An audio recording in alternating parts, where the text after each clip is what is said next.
S, ಇನ್ನು ಇವತ್ತು ಷೇರು ಮಾರುಕಟ್ಟೆ ಸಾಕಷ್ಟು ಕುಸಿತ ಕಾಣಿಸಿತ್ತು.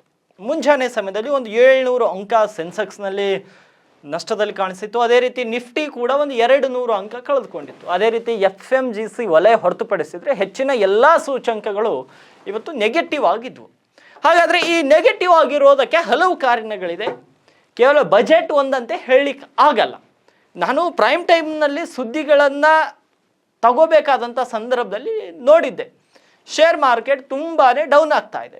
ಕೆಲವರಿಗೆ ಬಜೆಟ್ನ ಎಫೆಕ್ಟ್ ಅಂತ ಕೆಲವರು ಹೇಳ್ತಿದ್ರು, ಇನ್ನು ಕೆಲವರು ಬೇರೆ ಬೇರೆ ಬೇರೆ ವಿಷಯಗಳನ್ನ ಹೇಳ್ತಾ ಇದ್ರು.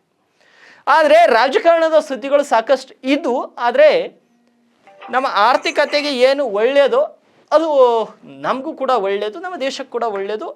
ನಾವು ಕೂಡ ಅದರ ಬಗ್ಗೆ ಅರ್ಥ ಮಾಡ್ಕೋಬೇಕಾಗುತ್ತೆ. ಅದಕ್ಕಾಗಿ ಈ ಒಂದು ಷೇರು ಮಾರುಕಟ್ಟೆಯ ಕುಸಿತಕ್ಕೆ ಏನೆಲ್ಲ ಕಾರಣಗಳು ಆಗಿರ್ಬೋದು ಎಲ್ಲವನ್ನು ಇವತ್ತಿನ ಶೋದಲ್ಲಿ ನಿಮ್ಮ ಮುಂದಿಡುವಂಥ ಪ್ರಯತ್ನವನ್ನು ಮಾಡ್ತಾನೆ. ಮೊದಲನೇದು ಟ್ರಂಪ್ ಎಫೆಕ್ಟ್. ಯಾಕಂದರೆ ಅಮೆರಿಕದ ನೂತನ ಅಧ್ಯಕ್ಷ ಡೊನಾಲ್ಡ್ ಟ್ರಂಪ್ ಚೀನಾ, ಕೆನಡಾ ಮತ್ತು ಮೆಕ್ಸಿಕೋ ಮೇಲೆ ತೆರಿಗೆ ಹಾಕಿದ್ದಾರೆ.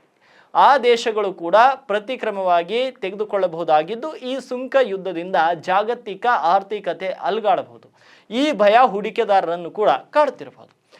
ಜಾಗತಿಕ ಮಾರುಕಟ್ಟೆ ಪರಿಣಾಮ ಕೂಡ ಇದೇ ಟ್ರಂಪ್ ವಿಚಾರವಾಗಿ ಜಾಗತಿಕವಾಗಿ ಹಲವು ಮಾರುಕಟ್ಟೆಗಳು ಕುಸಿತವನ್ನು ಕಂಡಿವೆ. ಜಪಾನ್ನ ನಿಕ್ಕಿ ಇರ್ಬೋದು, ಕೊರಿಯಾದ ಕೊಸ್ಪಿ ಇಂಡೆಕ್ಸ್ಗಳು ಸಹ ನಷ್ಟವನ್ನು ಕಂಡಿವೆ. ಇದರ ಪರಿಣಾಮ ಇವತ್ತು ಫೆಬ್ರವರಿ 3ರಂದು ಭಾರತೀಯ ಮಾರುಕಟ್ಟೆ ಮೇಲಾಗಿರಬಹುದು ಅಂತ ಅಂದಾಜಿಸಲಾಗ್ತದೆ. ಇದು ಒಂದೇ ಕಾರಣ.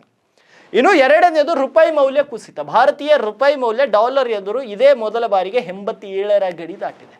ಟ್ರಂಪ್ ಅವರ ಟ್ಯಾರಿಫ್ ಕ್ರಮಗಳು ಡಾಲರ್ಗೆ ಬಲ ನೀಡಿದೆ. ಮೊದಲೇ ಹಿನ್ನಡೆಯಲ್ಲಿದ್ದಂಥ ರೂಪಾಯಿ ಈಗ ಮತ್ತಷ್ಟು ಮೌಲ್ಯವನ್ನು ಕಳೆದುಕೊಂಡಿದೆ.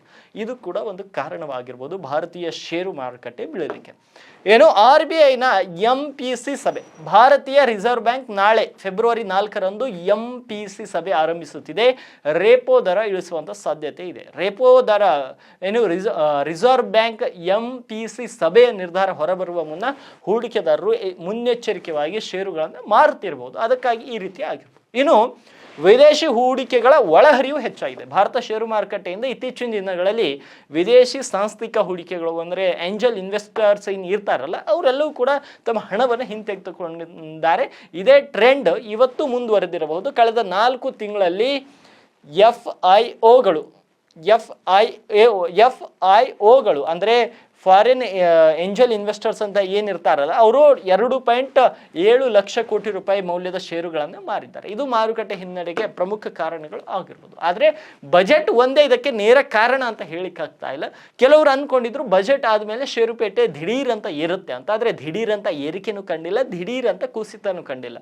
ಅಲ್ಪ ಮಟ್ಟಿಗೆ ಕುಸಿತ ಏನೋ ಕಂಡಿದೆ. ಆದರೆ ಈ ಕುಸಿತದ ಹಿಂದೆ ಇವೆಲ್ಲವುಗಳು ಕಾರಣವಿದೆ. ಸೊ ಹಾಗಾಗಿ ಶೇರ್ ಮಾರುಕಟ್ಟೆ ಯಾಕೆ ಕುಸಿತು ಅಂತ ಅನೇಕರಿಗೆ ಕುತೂಹಲ ಇರುತ್ತೆ. ಅಂಥವರಿಗೆ ನಮ್ಮ ಈ ಒಂದು ಶೋನ ವಿಡಿಯೋವನ್ನು ನೀವು ಶೇರ್ ಮಾಡಿದರೆ ಅವರಿಗೂ ಕೂಡ ಮಾಹಿತಿ ಲಭ್ಯವಾಗುತ್ತೆ.